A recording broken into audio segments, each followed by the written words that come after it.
12 UP board के प्यारे विद्यार्थियों, स्वागत है आप सभी का शिवम लेक्चरर में। कक्षा 12 हिंदी के 4 सबसे अधिक महत्वपूर्ण जीवन परिचय हैं जो 18 फरवरी यानी कल बोर्ड एग्जाम के लिए सबसे ज़्यादा इंपॉर्टेंट है। तो आप लोग वीडियो को पूरा अंत तक देखिएगा।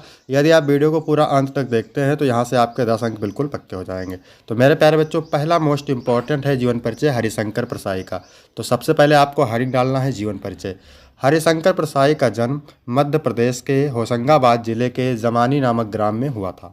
हरिशंकर प्रसाई का जन्म मध्य प्रदेश के होशंगाबाद जिले के जमानी नामक ग्राम में हुआ था। इनका प्रारंभ से लेकर स्नातक तक की शिक्षा मध्य प्रदेश में हुई थी। यानी प्रारंभ से लेकर स्नातक तक की जो परीक्षा हुई थी मध्य प्रदेश में हुई थी। नागपुर विश्वविद्यालय से इन्होंने हिंदी में एमए किया। 18 वर्ष की उम्र में इन्होंने जंगल विभाग में नौकरी किया। 18 वर्ष की उम्र में इन्होंने क्या किया? जंगल विभाग में नौकरी किया। बाद में कलकत्ता के ललित कला महाविद्यालय से सन 1960 ईस्वी में डिप्लोमा किया। इसके बाद अध्यापन कार्य में कुशल थे, किंतु आस्था के विपरीत अनेक बातों का अध्यापन इनको यदा कदा खटक जाता था और 10 अगस्त 1995 ईस्वी को इनका स्वर्गवास हो गया। यानी जैसे हम बता रहे हैं आपको, सेम ऐसे ही बोर्ड एग्जाम में लिख के आना, आपको पूरे अंक मिलेगा। फिर आपको हेडिंग डालना है साहित्यिक योगदान। श्री हरिशंकर प्रसाई व्यंग लेखन के लिए प्रसिद्ध हैं। इनकी रचनाओं में व्यंग के माध्यम से वे समाज में फैली हुई बुराइयों, भ्रष्टाचार व अन्य समस्याओं पर बुरी चोट करते हैं। ठीक है, फिर हेडिंग डालना है आपको रचनाएं। सदाचार का ताबीज, रानी नागफनी की कहानी, भूत के पाँव पीछे, निठल्ले की डायरी, जैसे उनके दिन फिरे। ठीक है, सेम आपको इसी प्रकार लिखना है। पूरे 5 अंक आपको मिलेंगे। यदि आपको इसका पीडीएफ चाहिए तो डिस्क्रिप्शन में टेलीग्राम की लिंक मिल जाएगी, वहाँ से टेलीग्राम ज्वाइन करेंगे, आपको पीडीएफ मिल जाएगा। इसके बाद दूसरा मोस्ट इंपॉर्टेंट जीवन परिचय प्रोफेसर जी सुंदर रेड्डी।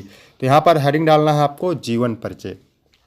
प्रोफेसर जी सुंदर रेड्डी का जन्म सन 1919 ईस्वी को आंध्र प्रदेश के बेल्लूर जनपद के बल्लुलापति नामक ग्राम में हुआ था। ठीक है, प्रोफेसर जी सुंदर रेड्डी का जन्म हुआ था 1919 ईस्वी में आंध्र प्रदेश के बेल्लूर जनपद के बल्लुलापल्ली नामक ग्राम में हुआ था। इनका व्यक्तित्व और कृतित्व अत्यंत प्रभावशाली है। कई वर्षों तक ये आंध्र प्रदेश विश्वविद्यालय के हिंदी विभाग के अध्यक्ष रहे। कई वर्षों तक ये आंध्र प्रदेश विश्वविद्यालय के हिंदी विभाग के अध्यक्ष रहे। ये वहाँ के स्नातकोत्तर अध्ययन एवं अनुसंधान विभाग के अध्यक्ष एवं प्रोफेसर भी रहे। ये वहाँ के स्नातकोत्तर अध्ययन एवं अनुसंधान विभाग के अध्यक्ष एवं प्रोफेसर भी रहे। इनके निर्देशन में हिंदी और तेलुगु साहित्य के विविध प्रश्नों के तुलनात्मक अध्ययन पर शोध कार्य भी हुआ। मतलब इनके निर्देशन में हिंदी और तेलुगु साहित्य के विविध प्रश्नों के तुलनात्मक अध्ययन पर शोध कार्य भी हुआ है। इनका स्वर्गवास 2005 में हो गया। इसके बाद हेडिंग डालना है आपको साहित्यिक परिचय। तो इसमें लिखना है श्रेष्ठ विचारक, सशक्त निबंधकार, हिंदी और दक्षिण की भाषाओं में मैत्री भाव के लिए प्रयत्नशील, मानवतावादी दृष्टिकोण के पक्षपाती। प्रोफेसर जी सुंदर रेड्डी का व्यक्तित्व और कृतित्व अत्यंत प्रभावशाली है।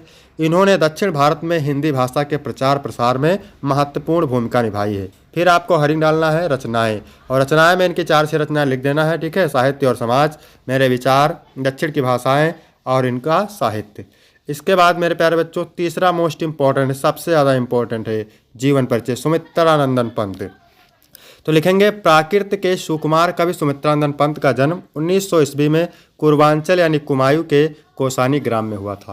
यानी प्राकृत के सुकुमार कवि सुमित्रानंदन पंत का जन्म कब हुआ था? 1900 में हुआ था। कहाँ हुआ था?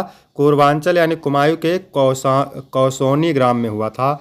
जन्म के कुछ घंटों बाद माता का स्वर्गवास हो गया था। यानी इनके जन्म के बाद कुछ घंटों बाद इनकी माता का देहांत हो गया था और इनका पालन पोषण किया था इनकी दादी ने। इनका पालन पोषण इनकी दादी ने किया था। बचपन का नाम इनका गोसाई दत्त था। सुमित्रानंदन पंत के बचपन का क्या नाम था? गोसाई दत्त। पिता का नाम गंगादत्त पंत था। पिता का नाम क्या था? गंगादत्त पंत। अल्मोड़ा राजकीय विश्वविद्यालय में प्रवेश लिया इन्होंने। इसके बाद क्या किया? अल्मोड़ा राजकीय विद्यालय में प्रवेश लिया। यहीं पर अपना नाम बदलकर सुमित्रानंदन पंत रख लिया।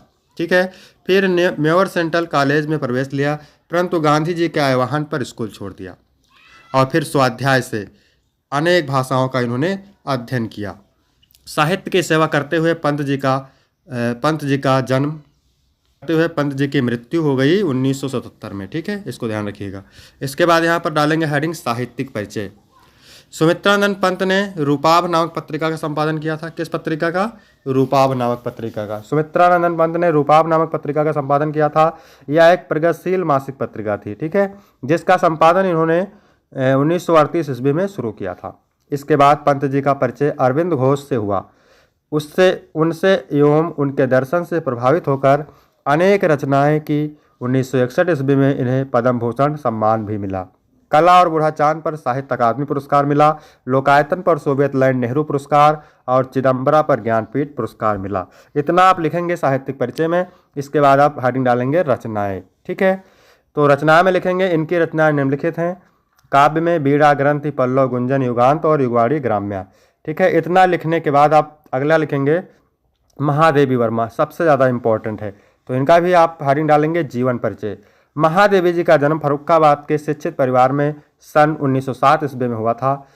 उनके पिता गोविंद प्रसाद वर्मा भागलपुर के एक कॉलेज में प्रधानाचार्य थे। इनकी माता हेमरानी परम विदुषी जो धार्मिक महिला थी, इसीलिए महादेवी जी का जन्म बचपन से ही साहित्य में लगता था। 11 सितंबर 1987 ईस्वी में इस महान लेखिका का स्वर्गवास हो गया, ठीक है। इसके बाद साहित्यिक परिचय हेडिंग डालना है, ठीक है। महादेवी वर्मा जी साहित्य में बहुत रुचि रखती थी। इसके अलावा संगीत और चित्रकला में भी इनकी रुचि थी। उनकी साहित्य साधना रचना के लिए भारत सरकार ने इन्हें पद्म भूषण से सम्मानित किया। उनके काव्ययामा के लिए भारतीय ज्ञानपीठ पुरस्कार से भी सम्मानित किया गया। इन्हें आधुनिक युग की मीरा भी कहा जाता है।